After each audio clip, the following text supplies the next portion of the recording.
Welcome to రావుగారి ఇల్లు. పాకుండలండి ఇవి. ఆంధ్ర సంప్రదాయ వంట.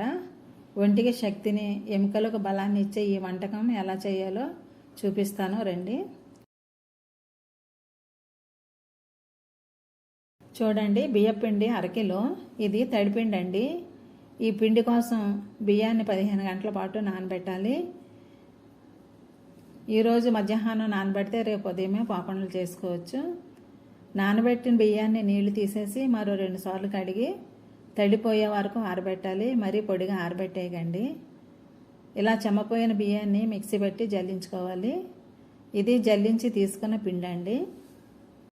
బెల్లం 300 గ్రాములు. చిన్న పచ్చి కొబ్బరికాయను ఇలా ముక్కలుగా తరుముకోవాలి. నువ్వులు 3 టేబుల్ స్పూన్లు, 1 టీ స్పూన్ పెరుగు. పాకుండల్లో పెరిగంటే ఆశ్చర్యపోకండి, ప్రాసెస్లోకి వెళితే మీకే అర్థమవుతుంది. ముందుగా బెల్లాన్ని ఇలా తరుపుకోవాలి.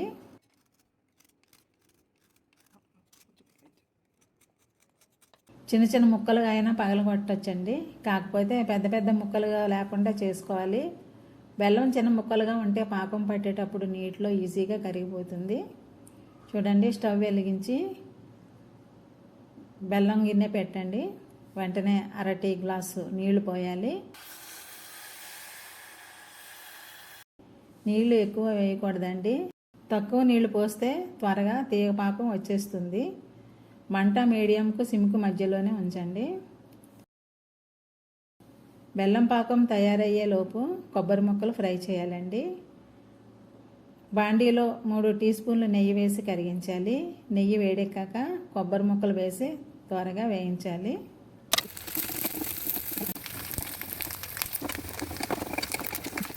కొబ్బరి ముక్కలు బ్రౌన్ కలర్లోకి వచ్చాక ఒక ప్లేట్లోకి తీసుకోవాలండి.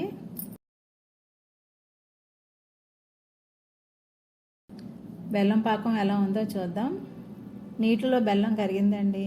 ఇప్పుడు దీన్ని మందపాటి గిన్నెలోకి వడగట్టుకుందాం. కొంచెం పెద్ద గిన్నె తీసుకోండి, ఎందుకంటే దీనిలోనే పాకం పట్టి బియ్యం పిండి కూడా వేసి కలపాలి. సన్నని మంటపై పాకం పట్టాలండి. చూడండి, తీగ పాకం రెడీ అయింది.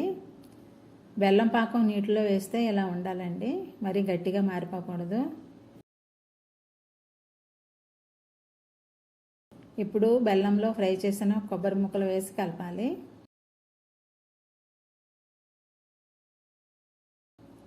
పాకం గిన్నెను కిందకి దించేసి వెంటనే బియ్యపిండి వేస్తూ బాగా కలియ తిప్పాలండి.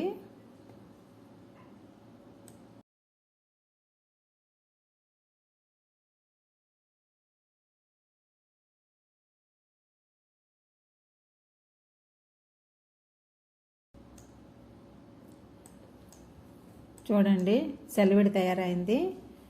పాకుండలకు ఇలా ఉండాలి. మరీ మెత్తగా మరీ గట్టిగా ఉండకూడదు. దీనిని 2 నిమిషాలు పక్కన పెట్టి ఇప్పుడు నువ్వుల్లో పెరుగు వేసి బాగా కలపాలండి.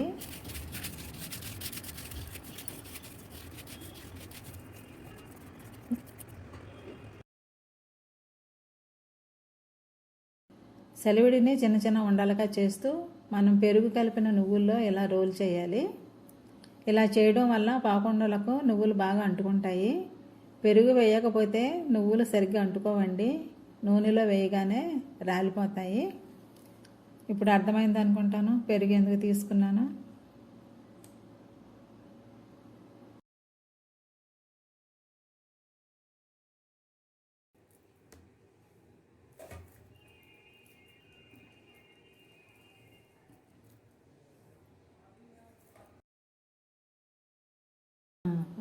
బాండీలో ఫ్రై చేసేందుకు సరిపడా ఆయిల్ పోయాలి. నూనె వేడెక్కాక నెమ్మదిగా నూనెలో ఒక్కొక్కటి వేసుకోవాలి. మంట మీడియంలో ఉంచండి.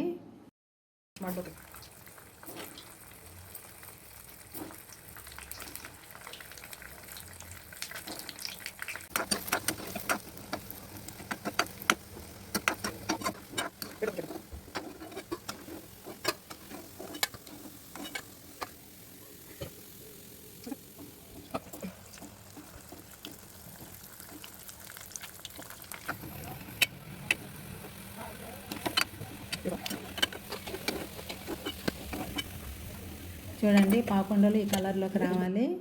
మంచి బ్రౌన్ కలర్లో చాలా బాగా కనిపిస్తున్నాయి కదా. నువ్వులు కూడా బాగా అంటుకున్నాయి కదండి. చూడండి పాకుండలు పర్ఫెక్ట్గా వచ్చాయి, ఎక్కడా పగిలిపోలేదు. నువ్వులు కూడా రాలిపోకుండా అంటుకునే ఉన్నాయి.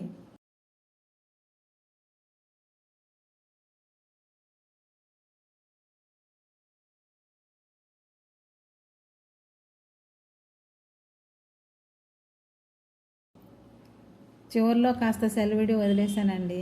దీనితో రుచికరమైన అట్టు వేసి చూపిస్తాను. నేను ఎప్పుడు అరిసెలు పాకుండలు చేసిన చివరిలో ఇలా 4-5 అట్లు వేస్తాను.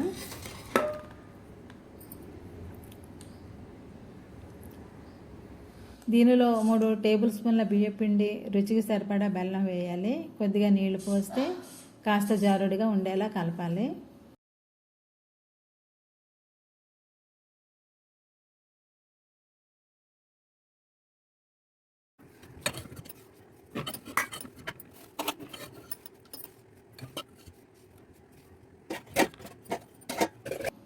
ఇప్పుడు బాణలిలో 1 టేబుల్ స్పూన్ నూనె వేసి అట్లు పోయాలి.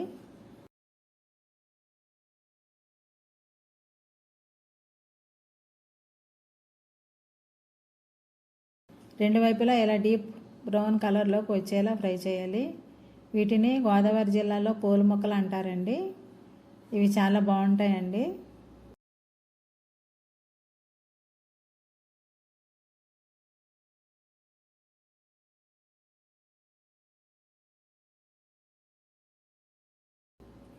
పాకంలో పర్ఫెక్ట్గా రావాలంటే ఆ ట్రిక్ బెల్లం పాకం పిండి కలుపుకోవడంలోనే ఉందండి.